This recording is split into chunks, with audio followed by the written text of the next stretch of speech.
What up, sports fans? Waxon Wednesday, Jake Waxman, Tyler Level, let two guys talk sports. Let's get the show on the road.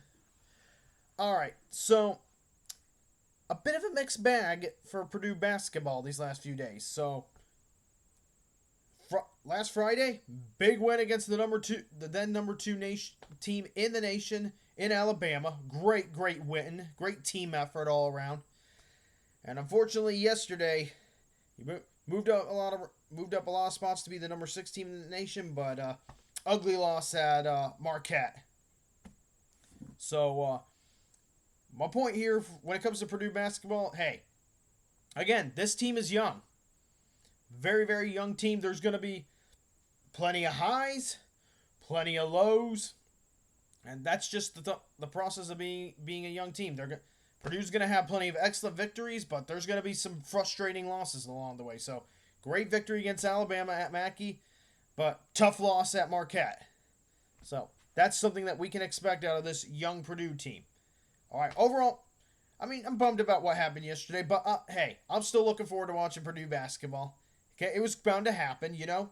That's when you got a youth movement, such as what Purdue has. These things are going to happen. So, when I look at what went well in the Alabama game, offense was firing on all cylinders. So, and there were some moments on defense where I thought Purdue looked very finesse. And the Boilermakers took care of the basketball and made the free throws at the line. But in this game, offense was just ice cold, and give credit to Marquette's defense, okay? They made life a living hell for Purdue's offense on the court. So, offense was cold as ice. Defense had no help and no answers, and shots were not you could say shots were not going in at all, and just missed free throws, just a lot of missed buckets, just a lot of things that didn't go right. So, takeaways from both these games. Hey, when Purdue's a tough team to beat when they're firing on all cylinders and when they got a spark, and they'll be tough again to beat at Mackey. It's just the big question I have now for this Purdue team is, can they win a game on the road this season? All right, that was their first true road test, and it's never easy to win on the road. So, no matter what you're playing, and the Big East, they're tough. The Big East, very tough conference. I mean, you got UConn, of course, and Marquette, probably the second best team in the Big East. And you know what? Shaka Smart, great coach. Puts forth a lot of defenses that can pressure you and frustrate you, do all sorts of things to make life on the court a living hell, as I've mentioned. And that's what they did to Purdue last night, and they deserved the win. But I like that Purdue played Marquette because, hey, this team's got a lot to work on, and having a matchup like Marquette, even in defeat, shows a lot of what this Purdue team can do to improve and what areas they need to improve on. They'll work on it. It will only help this team in the long run. So, of course, Trey Kaufman ran Fletcher Lawyer and Braden Smith, they're playing well so far the season. This game, Braden Smith and Fletcher Lawyer struggled, but the whole team did in the game against Marquette. In all in all, okay, young season, all right. Yeah, I'm bummed Purdue lost last night, but I'm not overly worried. I knew there would be a loss like this because this is a younger Purdue team. Of course, they're living. This is the first year of the post Zach Edey era for Purdue. And, of course, for those who do not know, and I didn't mention this in any previous videos talking about Purdue basketball, Daniel Jacobson, the second game of the season, he went down with a tibia injury, and he is out for the rest of the season. In fact, he had a medically redshirt. So that's rim protection on defense that Purdue's missing, and it's also putting a lot of pressure, not just on defense, but in the center position as well. So Purdue has yet to find really their starting center. Although the best option may be to play Trey Kaufman-Renn at the 5 or the center. But Matt Painter wants to use him as a forward, which is understandable. But as of right now, Purdue's kind of doesn't really seem to have the starting center that they want, or consistent center play that they want so far this season. So, mixed bag for Purdue. Like, hey, great victory against Alabama, tough loss against Marquette. I mean, different nights, but, you know, like I said, much easier to play at home than it is on the road. So, plenty for this Purdue team to work on, and but there's a lot of basketball. So still excited to watch the Boilermakers, but ups and downs are to be expected in a season like this for Purdue basketball. And now, I gotta move on to a subject. I know you folks want to hear about this. It's killing me. I'll talk to you folks about. I'll give you guys my thoughts on the Bears. Fallen short against the Green Bay Packers. Yet again. Dang nabbit. And here's the thing. I was grateful that I wasn't able to watch this game due to the fact that I have Hulu and only one game could be shown on. And this was one of those NFL Sundays where only one game could be shown in the afternoon, from what I could understand. So I missed the Bears-Packers game.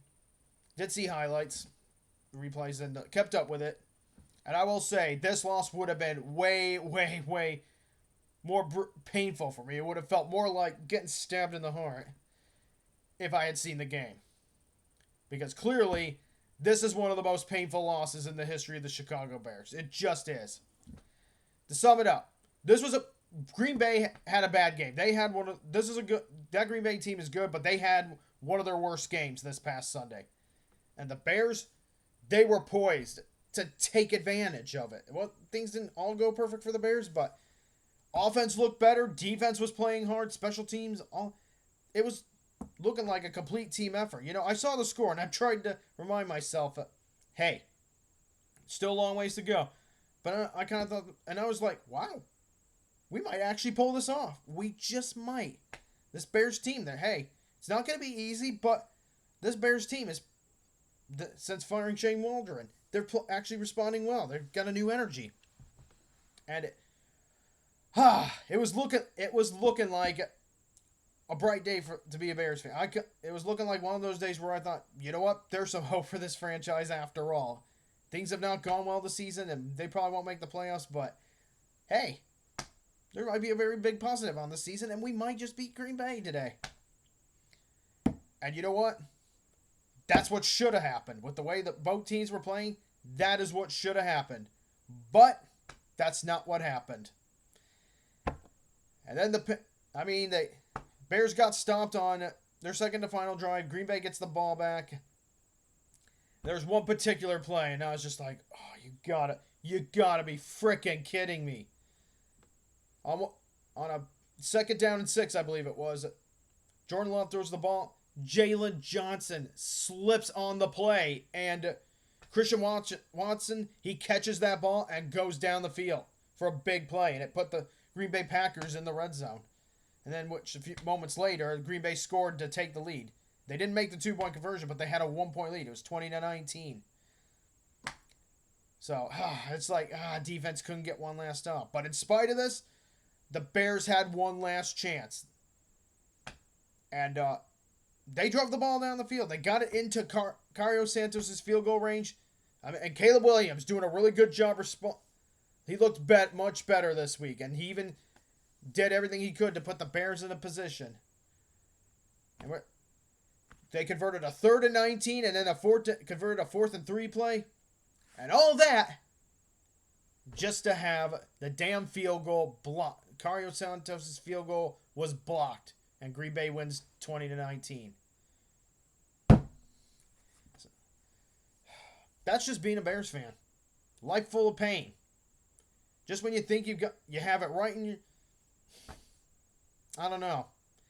It's moments like these. It's just, it is moments like these where fans of the Chicago Bears, if they haven't already, they begin to believe this franchise is cursed and nothing will ever go right. Not even being able to beat the Green Bay Packers when things go right for most of the game. And I just kind of said to myself, that's just being a Bears fan. This is just typical. We got big opportunity on our hands to not only beat the Packers, but to shut those cheeseheads up. I was looking to talk some trash with my cousin, whose husband is a Green Bay Packers fan. She likes the Packers too. I was looking talk some smack, and didn't get to do that. I had no right to do that day because of what happened. But you know what? This game, this as painful as this game is, it's another reminder of why Matt Eberflus should not be the head coach of the Bears. Because, simply put it, he cannot finish in big games like that. He coaches too conservatively. You know, yeah, Jalen Johnson fell down on a play, and yeah, you could say that's not his fault. But this defense should have found a way to get, which was finding a way to get stops for most of the game. Should have been able to get one more stop. But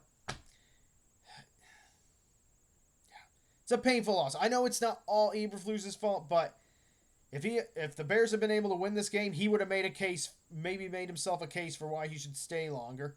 But as of right now, things are not looking too good for Flus because in big games like this, the Bears just simply cannot finish. And I guess you could say the curse of the Honey Bears lives on. The Bears do. The Chicago Bears need to bring back the Honey Bears. There's no question about that. That was George Halas's idea, and it was his daughter Virginia's idea to get rid of them. She should bring him back, though. It won't happen, but in her lifetime at least. But they should bring it back. But I could go in about who did one or that. Painful loss. It was brutal. Of course, I've seen worse losses as a Bears fan, but this sucks. This is one of those losses where the Bears had a golden opportunity to actually beat the Packers and earn some right to talk some smack and give their fans something to smile about this season. But that door was slammed shut. Just like that. Heartbreaking.